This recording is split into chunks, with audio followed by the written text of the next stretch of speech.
సద్గురు పులాజీ బాబా ఛానల్లో వీడియో చూస్తున్న ఆత్మీయులందరికీ నా యొక్క నమస్కారం. అంతర్యామిని అని ఎందుకన్నారు అంటే, ప్రతి మనిషిలోనూ మనసు ఎలా ఉందో అప్పుడే అర్థమైపోతుంది. అందుకే అంతరంగంలో అంతర్యాన్ని తెలుసుకున్న వారే అంతర్యామి అయిన సంతు మహాత్ములు.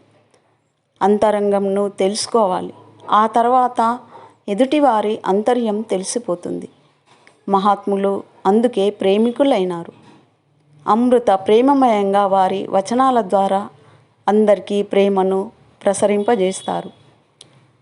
అలాగే పసిపాప 3 నెలల వరకే ధ్యాన స్థితిలో ఉంటుంది. తల్లిదండ్రులను గుర్తించారంటే ఆ ధ్యాన స్థితికి భంగం అవుతుంది. మన సంతు మహాత్ముల సాంగత్యం వల్ల మన తప్పులను తెలుసుకొనినవాడు పరివర్తన కలిగి మార్పును తెచ్చుకుంటారు. అందుకే గత జన్మ అని అంటారు. అంటే నిన్నటి వరకు మనము చేసిన పాపాలను ఇవాల్టి రోజున, ఈరోజు చేసిన పాపాలను రేపటి రోజున అనుభవించాల్సి వస్తుందని అంటారు పెద్దలు. అలనాడు గౌతమ బుద్ధుడు అడవిలోకి వెళ్ళి 12 సంవత్సరాలు ధ్యాన తపస్సు చేసి తిరిగి తన ఉపదేశాన్ని సమాజానికి అందించినారు. అదేవిధంగా ఈనాడు శ్రీ సంత్ పరమపూజ్య పులాజీ బాబా గారు దామాజీ మలంగి అడవిలోకి వెళ్ళి కొన్ని సంవత్సరాలు ధ్యానము తపస్సులో ఉండి మళ్ళీ తిరిగి వచ్చి ఈ సమాజ కళ్యాణం కోసం యోగీశ్వరుడై వచ్చి ఆత్మోపదేశాన్ని అందరికీ అందిస్తూ జ్ఞాన చైతన్యంతో సమాజ కళ్యాణం చేస్తున్నారు. సత్యం ధర్మం అనే జెండాను చేతబట్టి జ్ఞాన చైతన్య విశ్వరథంను నడిపిస్తున్నారు శ్రీ పరమహంస సద్గురు పులాజీ బాబా గారు.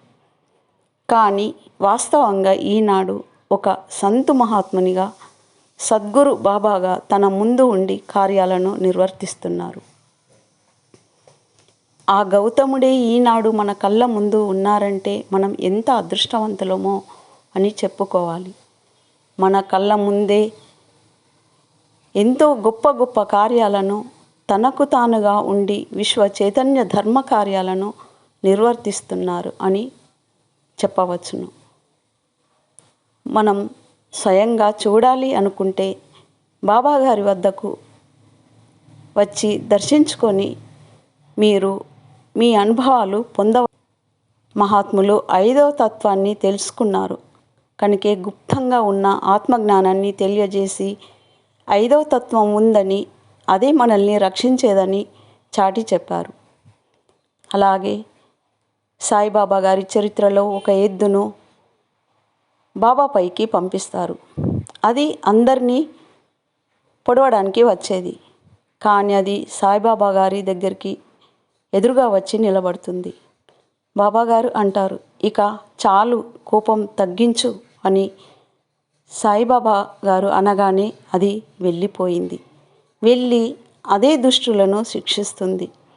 ఇలా ఉంటాయి సంతు మహాత్ముల లీలలు. ఇదే విధంగా పట్నాపురంలో కూడా ఒక గుర్రంను ఏం చేసిందో అంటే అందరినీ చిత్రహింసలు పెట్టి అందరూ చూడడం జరిగింది. సాయి బాబా చరిత్రకి ఇప్పుడు జరిగిన సంఘటనకు ఏదైనా తేడా ఉందా చెప్పండి అంటారు బాబాగారు. ఏమీ తేడా లేదు కదా, రెండూ ఒకే రకంగా ఉన్నాయి. సాయి అందరి పాపాలను చూసి చూసి తల్లడిల్లిపోతాడు. ఏం చేయాలో అర్థం కాక కుండ తీసి పడవేసి అందరినీ తిట్టి వెళ్ళిపోతాడు. అదేవిధంగా బాబాగారు కూడా పట్నాపురంలో ఆ సంఘటన జరిగిన దానికి ఆ రోజు మురికి కాలువలోని మట్టి తిన్నారు. ఊరి వాళ్ళను తిట్టారు. సాయిబాబా గారికి పులాజీ బాబా గారికి ఏం తేడా ఉందో చెప్పండి అంటారు బాబాగారు. జై సద్గురు పులాజీ బాబా, సబ్ సంతన్ की जय. लेकिन मोक्ष के बारे में, समाधान के बारे में कुछ और मैं देखा, कुछ नहीं सुने, मेरा नहीं सुना। समाधि में मेरा अनुभव है तो करो बाबा देव पाव्याची गेलो माना मीच देव धड़ू, तो कुछ भी नहीं, जहाँ से आया वहां जाने का है। ये मेरा अनुभव है, कुछ भी नहीं, अनन्य आनंद है, आत्मा भगवान है, कुछ भी नहीं, दया क्षमा शांति सिर्फ करता है। ये मेरा अनुभव है, ऋषि का अनुभव है,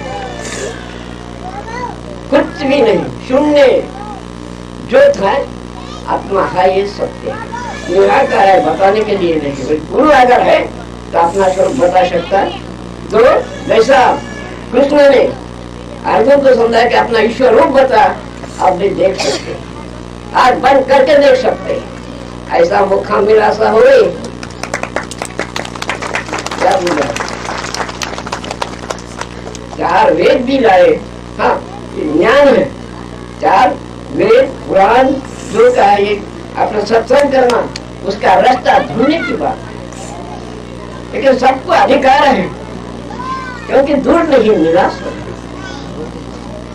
है, निराश है। तुम ध्यान करो, यही जगह है, अब इसमें मालूम है अपने निर्मल में शक्ति पर गुरु ऐसा बना।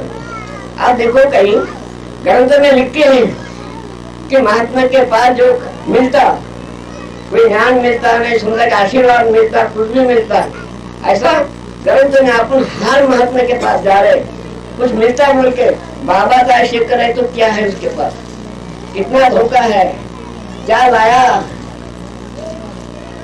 देने वाला